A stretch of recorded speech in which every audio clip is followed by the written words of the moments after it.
Hi, come with me as I climb my first ever mountain. Yeah, you heard that right, a mountain. See, I got the outfit and everything. My friend Chris and I drove from Los Angeles to hike the highest point in Nevada. We had to off-road for roughly 7 miles to get to the Queen Mine Trailhead, where we started at an elevation of 9,604 feet. Now, if you're like me and coming from sea level, this is already quite a challenge, but we had a ways to go. So I comforted myself with some snacks, and we were off again. We are climbing Boundary Peak, which has an elevation of 13,147 feet. First timer.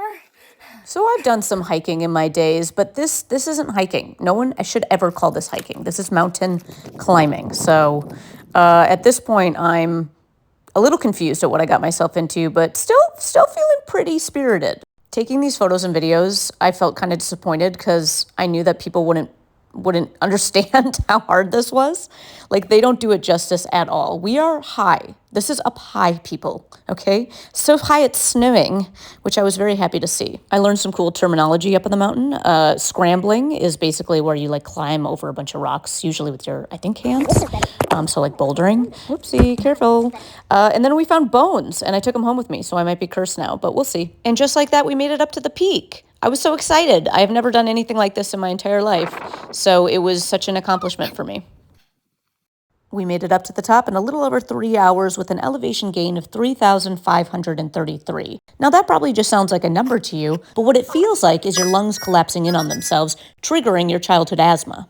We wrote an entry in the cool kids notebook, stashed it away, and then said goodbye to the peak, but took in one last beautiful view of all that we had conquered, because we are now conquerors, right? You can say that about people who climb mountains. And there's some proof. We did it. So now is where the hard part really begins. You know, I thought climbing up it would be the challenge. I had no idea what we were getting into. So we've kind of made an accidental detour, and this was the calm before the storm.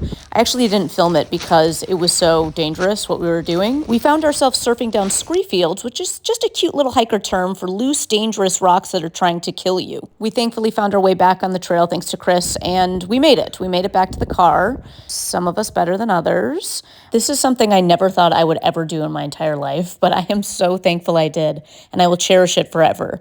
But I can't because the hike killed me. I died. I'm dead now. I am a dead person now. I'm so